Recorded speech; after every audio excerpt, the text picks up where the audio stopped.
एक चोर ऐसा भी। एक बार एक चोर किसी के बंगले पर चोरी करने गया। उस दिन वहाँ पर एक संत भागवत कथा कर रहे थे। जब चोर वहाँ पहुँचा तो प्रसंग चल रहा था कि माँ यशोदा श्री कृष्ण और बलराम को हर रोज़ गहने पहनाती और वह दोनों भोजन करने के बाद गाय चराने जाते। संत भाव विभोर होकर श्री कृष्ण की मणि और गहनों का वर्णन कर रहे थे कि वह बहुमूल्य है, अनमोल है। चोर का ध्यान चोरी से हट गया और वह सोचने लगा कि इस संत से उन दोनों भाइयों का पता पूछ लेता हूँ कि दोनों भाई कौन से स्थान पर गाय चराने जाते हैं। मैं उनके गहने छीन लूँगा और मालामाल हो जाऊँगा। श्री कृष्ण की लीला देखिए। उस चोर ने पहले कभी भी भक्ति भाव के प्रसंग सुने ही नहीं थे, क्योंकि उसकी संगति ही चोर उचक्कों की थी। वह तो बस चोरी, छीना झपटी और मार काठी जानता था। अब वह संत की प्रतीक्षा करने लगा कि कब वह इस सुनसान रास्ते से गुजरे और मैं दोनों बच्चों का पता पूछ सकूं। संत को आते देख चोर ने उन्हें चाकू दिखाया और कहने लगा कि उन दोनों बच्चों का पता बता जिनके बारे में तुम बंगले में बता रहे थे कि उनके गहनों का मूल्य तो अनमोल है।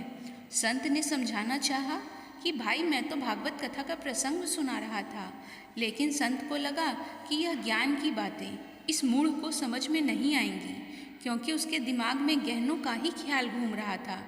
ऊपर से संत को चाकू का भी डर सता रहा था। संत ने जान बचाने के लिए कहा कि वृंदावन चले जाओ, वहाँ दोनों भाई सुबह गाय चराने आते हैं, वहाँ तुम उनसे मिल लेना। चोर जाते जाते संत से कह गया कि गहनों में से आपको आपका हिस्सा दे दूंगा। अब जैसे तैसे वृंदावन पहुंचा। उस समय शाम होने वाली थी। उसने लोगों से पूछा, कृष्ण बलराम गाय कहाँ चराते हैं? लोगों ने भी सरल भाव से वह स्थान बता दिया। चोर को पूरी रात नींद नहीं आई। रात भर भूख प्यास की कोई सुध नहीं। मन में एक ही उत्सुकता थी कि दोनों के अनमोल गहने लेने हैं। पूरी रात कभी पेड़ पर चढ़े, कभी उतरे, कभी रास्ता देखे कि दोनों भाई कब आएंगे। अनजाने में ही सही मन में कृष्ण कृष्ण की धुन चल रही है, कब आओगे, कब आओगे। सुबह हुई तो उत्सुकता और बढ़ गई। फिर उसे एक अलौकिक प्रकाश दिखाई दिया और दो बालक भी दिखाई दिए। वह एक टक दोनों को निहारने लगा। सोचने लगा कि ऐसा मनमोहक रूप आज से पहले कभी नहीं देखा। तभी उसे स्मरण आया कि मुझे तो इनके गहने लेने हैं और उसमें से संत जी को भी हिस्सा देना है। वह जैसे ही श्री कृष्ण और बलराम को धमकाकर गहने छीनने लगा, प्रभु का वह स्पर्श उसे बहुत ही अलौकिक लगा। प्रभु ने अपनी इच्छा से उसे गहने ले जाने दिए। फिर से वह उन संत जी की प्रतीक्षा करने लगा। संत जी के आते ही कहने लगा कि अपना हिस्सा ले ले, मैं दोनों बालकों के गहने ले आया हूँ। संत जी हैरान परेशान, अरे भाई, तू किन बालकों के आभूषण ले आया है? भूल गए क्या? कृष्ण और बलराम का पता आपने ही तो बताया था। मैंने बालकों से उनका नाम पूछा था। उन्होंने अपना नाम कृष्ण और बलराम ही बताया था। संत जी कहने लगे कि मुझे भी उन बालकों से मिलना है, मुझे भी ले चलो। दोनों उस स्थान पर पहुँचे। चोर को दोनों दिखे पर संत जी को नहीं दिखे। चोर ने श्री कृष्ण और बलराम से कहा कि आप संत जी को क्यों नहीं दिख रहे? आपको उन्हें भी दिखना पड़ेगा, नहीं तो वो मुझे झूठा कहेंगे। भक्त की जिद के कारण प्रभु ने संत जी को भी दर्शन दिए।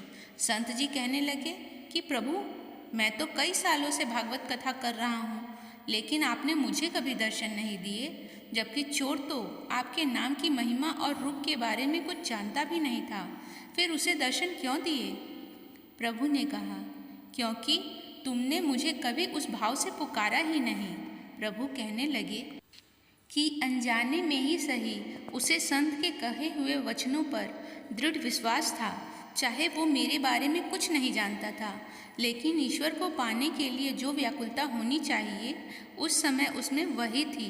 कभी पेड़ पर चढ़ता, कभी उतरता, और उसके मन में मेरे नाम की ही धुन चल रही थी। इसलिए मैं उस पर रीझ गया और उसके समीप आ गया। संत की संगति का यही तो परिणाम होता है। अब चोर भी संत की संगति में श्री कृष्ण का परम भक्त बन गया था, क्योंकि अब वह श्री कृष्ण की कृपा प्राप्त कर चुका था। मित्रों, वीडियो अगर पसंद आया हो तो वीडियो को लाइक और चैनल को सब्सक्राइब करें और अपने दोस्तों के साथ शेयर करें। धन्यवाद।